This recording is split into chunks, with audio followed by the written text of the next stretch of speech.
Hello guys, तो कैसे हैं आप सब लोग। और आई होप कि आप सब लोग बहुत बढ़िया होंगे। तो जनाब, आज हम एक्सप्लेन करेंगे captain America the first Avenger को। और ये मूवी 2011 में रिलीज हुई है।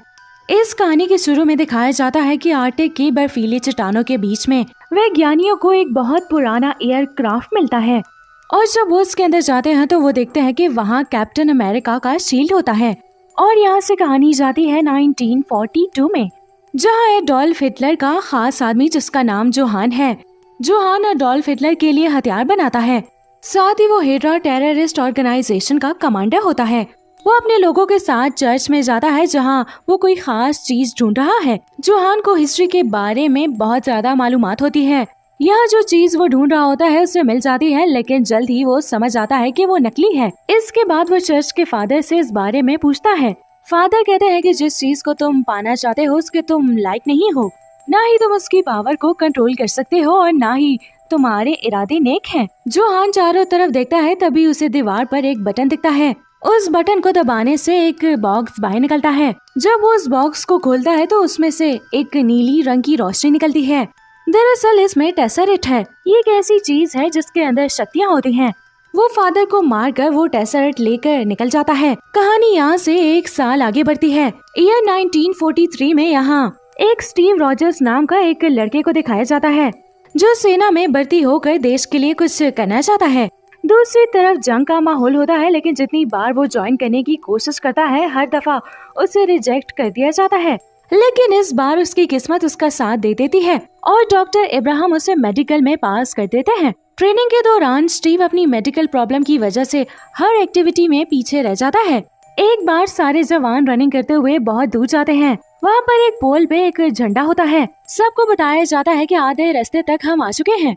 जो इस झंडे को निकालेगा वो वापस कार में जा सकता है। सब चढ़ने की कोशिश करते हैं, लेकिन कोई भी झंडा नहीं निकाल पाता। दरअसल आज तक किसी भी सोल्जर ने झंडे को नहीं निकाला। अब स्टीव उस झंडे को ही गिरा देता है और झंडा निकाल कर गाड़ी में बैठ जाता है। अगले दिन जब सबकी ट्रेनिंग चल रही होती है तो यहाँ पर डॉक्टर इब्राहिम आते हैं। वो कर्नल को बताते हैं कि सुपर सोल्जर प्रोग्राम के लिए स्टीव को चुना चाहते हैं।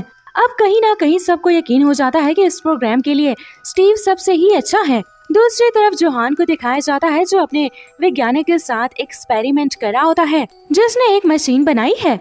मशीन के साथ टेसरेट को जोड़ा जाता है। टेसरेट उसमें बहुत सारी एनर्जी को स्टोर कर देता है और ये देखकर जोहान खुश हो जाता है।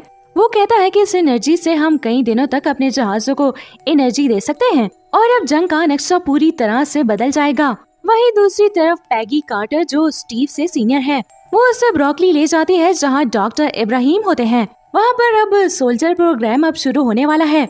यहाँ पर हॉवर्ड स्टार्क भी होते हैं। स्टीव रॉजर की बॉडी में सीरम डाल दिया जाता है, फिर उसे हॉवर्ड स्टार्क की मशीन में डाला जाता है, फिर उसकी बॉडी पे बीटा रेज डाली जाती हैं। उन्होंने इस एक्सपेरिमेंट के लिए एक मशीन बनाई होती है और आहिस्ता आहिस्ता उस परसेंटेज को बढ़ाया जाता है।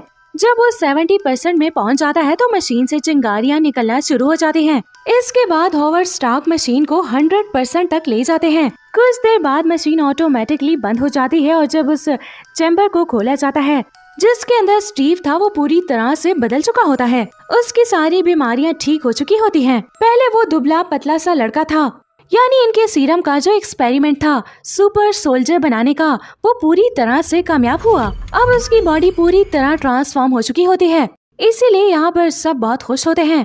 तभी यहाँ एक आदमी, जो जोहान का आदमी है, वो एक ब्लास्ट करता है और सीरम की जो आखिरी ट्यूब होती है वो निकाल लेता है। साथ ही साथ वो डॉक्टर इब्राहिम को गोली मार देता है और यहाँ से भाग जाता है।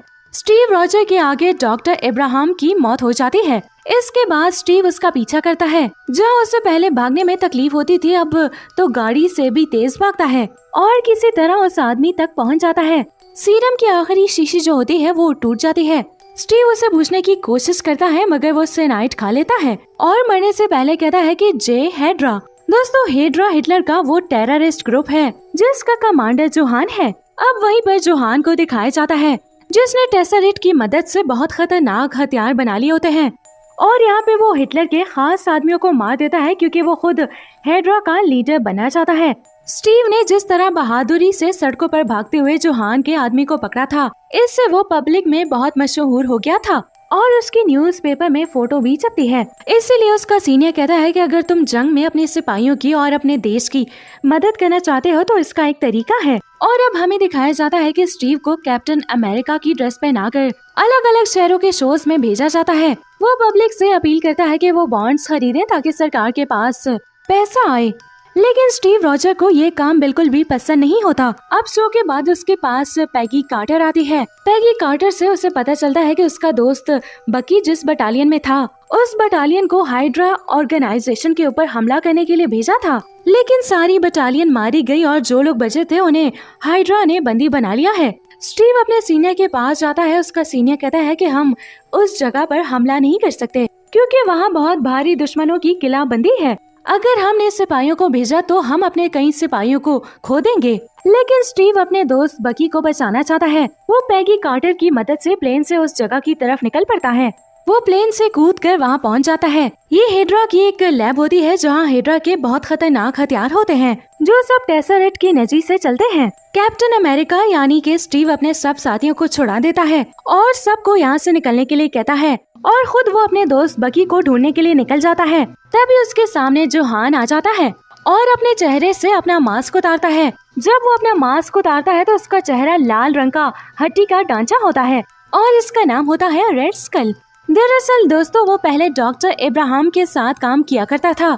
जब उनका सीरम पूरी तरह से तैयार नहीं हुआ था तो उसने उस सीरम को अपनी बॉडी में इंजेक्ट कर लिया था, जिससे उसके अंदर ताकत तो आ गई लेकिन उसके साइड इफेक्ट भी होते हैं, जिसकी वजह से उसका चेहरा पूरी तरह से बिगड़ गया, जिसकी वजह से उसका नाम रेड स्कल पड़ गया।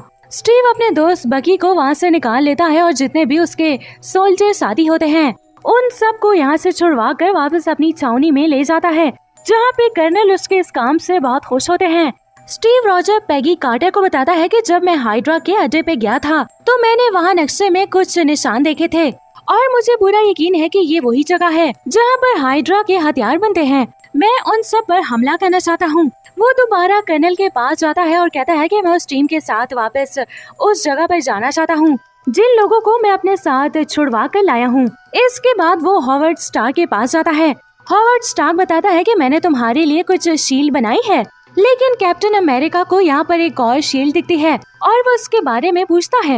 हॉवर्ड स्टार उसे बताता है कि ये बहुत नायाब धातु से बनी हुई है और जिसका नाम वाइब्रेनियम है, जो कि धरती पे बहुत कम जगह पर पाई जाती है और ये कैप्टन अमेरिका यानी स्टीव रॉजर की ढाल बन जाती है। और अब कैप्टन अमेरिका अपने साथियों के साथ मिशन पर निकल पड़ता है। वो हाइड्रा के कई अड्डों को निस्तो नाबूद कर देता है। वहीं स्टीव रॉजर यानी कैप्टन अमेरिका अपने खास साथियों के साथ एक खास मिशन पर जाता है। वो रेड स्कल यानी जोहान के बायोकेमिस्ट जिसका नाम डॉक्टर जोला है उसे पकड़ने जाते हैं। वो एक ट्रेन से कहीं जा रहा होता है। कैप्टन अमेरिका अपने सभी साथियों के साथ ट्रेन में इंटर कर जाता है और वो डॉक्टर जोला को पकड़ लेता है। डॉक्टर जोला जिसे अब पकड़ लिया गया है वो कर्नल को बताता है कि रेड स्कल दुनिया के बड़े बड़े देशों पर बॉम्ब गिराने वाला है, जिससे पूरी दुनिया लगभग पूरी तरह से तबाह हो जाएगी। कैप्टन अमेरिका अपने साथियों के साथ हाइड्रा के उस अड्डे पे जाता है।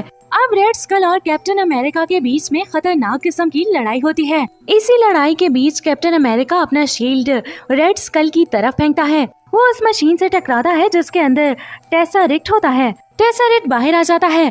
टेसरेट की एनर्जी से उसके पावर से स्पेस में एक वार्म होल खुल जाता है और जिसमें रेड स्कल समा जाता है। टेसरेट वही प्लेन में गिर जाता है, लेकिन उसकी पावर इतनी ज्यादा होती है वो प्लेन की धातु को गलाकर नीचे चला जाता है। वहीं कैप्टन अमेरिका प्लेन को कंट्रोल करने की कोशिश करता है, लेकिन वो समझ जाता है कि इसको कंट्रोल नहीं किया जा सकता। वो पैगी को बताता है ये न्यूयॉर्क की तरफ बढ़ रहा है, अगर मुझे लोगों को बचाना है तो मुझे इसे क्रैश करना होगा। पैगी उसे ऐसा करने से मना करती है क्योंकि वो उससे प्यार करती है, लेकिन कैप्टन अमेरिका अपने देश के लोगों की जान बचाने के लिए अपनी कुर्बानी दे देता है। वो आर्टिक में उस प्लेन को क्रैश कर देता है और कुछ पलों के बाद पूरा का पूरा प्लेन बर्फ के अंदर समा जाता है। फिर सीन बदलता है और हम देखते हैं हॉवर्ड स्टार को, जिनको टेसरेट मिल जाता है, लेकिन कैप्टन अमेरिका का कुछ पता नहीं चलता। इसके बाद जर्मनी की हार हो जाती है और वर्ल्ड वॉर 2 खत्म हो जाता है। कहानी अब वापस प्रेजेंट में आती है, जहाँ पर कैप्टन अमेरिका की आंख एक हॉस्पिटल में खुलती है। उसके पास एक नर्स आती है। कैप्टन अमेरिका उससे पूछता है कि मैं कहाँ पर हूँ। वो उसे बताती है कि तुम न्यूयॉर्क के एक हॉस्पिटल में हो। कैप्टन अमेरिका को उस पे शक होता है क्योंकि रेडियो पर जिस मैच की कमेंट्री चल रही होती है वो 1941 में हुआ। जब वो न्यूयॉर्क सिटी के टाइम स्क्वायर पे आता है तो वो देखता है कि दुनिया पूरी तरह से बदल गई है और अगले पल उसके सामने निक फेरी आता है। वो उसे बताता है कि तुम्हारा क्राफ्ट आज से 70 साल पहले क्रैश हुआ था और 70 सालों तक तुम बर्फ के नीचे दबे हुए थे, लेकिन फिर भी तुम जिंदा हो। दोस्तों, वीडियो अच्छी लगी हो तो वीडियो को लाइक करें और अगर आप हमारे चैनल पर न्यू हैं तो हमारे चैनल को लाजमी सब्सक्राइब कर लीजिए।